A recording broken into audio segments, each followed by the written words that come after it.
భారత క్రికెట్లో సక్సెస్ఫుల్ స్పిన్నర్గా పేరు తెచ్చుకున్న అమిత్ మిశ్రా ఇటీవలే రిటైర్మెంట్ ప్రకటించాడు. అన్ని ఫార్మేట్లకు గుడ్ బై చెబుతూ నిర్ణయం తీసుకున్నాడు. ఇకపై మెంటార్, స్పిన్ బౌలింగ్ కోచ్గా కొత్త రోల్లో కనిపించేందుకు రెడీ అవుతున్నాడు.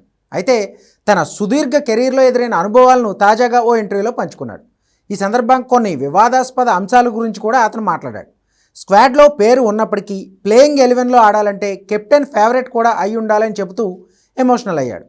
15 మందితో కూడిన జట్టులో ఉన్నట్టే కాదన్నాడు. ప్లేయింగ్ 11లోకి వస్తానో రానో కూడా కొన్ని సందర్భాల్లో తనకు తెలియదన్నాడు.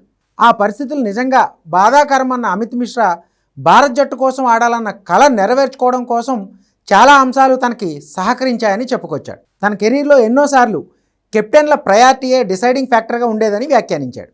కొందరు ఆటగాళ్లు కెప్టెన్ ఫేవరెట్స్గా అవుతారని, అది తప్పు కాదన్నాడు. కానీ అవకాశం దొరికినప్పుడు ప్రూవ్ చేసుకోవాలని అభిప్రాయపడ్డాడు. కొన్ని సందర్భాల్లో ప్రతిభ ఉన్నా అవకాశాలు రాకపోవడంతో మానసికంగా చాలా కష్టంగా ఉండేదని చెప్పుకొచ్చాడు. నిరాశకు గురైనప్పుడల్లా ఆటను మెరుగుపరుచుకోవడంపైనే ఫోకస్ పెట్టేవాడినని, ఫిట్నెస్, బ్యాటింగ్, బౌలింగ్ ఏదైనా మరింత మెరుగయ్యేందుకు కష్టపడేవాడినని గుర్తు చేసుకున్నాడు. ఇదిలా ఉంటే ఐపీఎల్లో భారత్ స్టార్ ఆటగాళ్లను అవుట్ చేసినప్పుడు చాలా గర్వంగా ఉండేదని చెప్పుకొచ్చాడు. వీరేంద్ర సెహ్వాగ్, రోహిత్ శర్మ, యువరాజ్ సింగ్, గౌతమ్ గంభీర్, విరాట్ కోహ్లీ వంటి ఆటగాళ్లు ఏ క్షణంలోనైనా ఆట స్వరూపాన్ని మార్చేయగలరని, వారి వికెట్లు తీసినప్పుడు చాలా సంతోషంగా ఉండేదన్నాడు. 2008లో మొహాలీ టెస్ట్ ద్వారా డెబ్యూ చేసిన మిశ్రా గాయపడిన అనిల్ కుంబ్లే స్థానంలో ఆడే అవకాశం దక్కించుకుని ఆస్ట్రేలియాపై 5 వికెట్లు పడగొట్టాడు.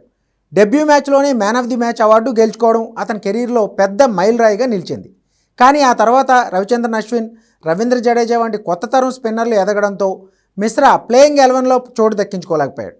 తన 25 ఏళ్ల సుదీర్ఘ కెరీర్లో భారత్ తరపున 22 టెస్టులు, 36 వన్డేలు, 10 టీ20లు మాత్రమే ఆడిన మిశ్రా టెస్టుల్లో 76, వన్డేల్లో 64, టీ20లో 16 వికెట్లు పడగొట్టాడు.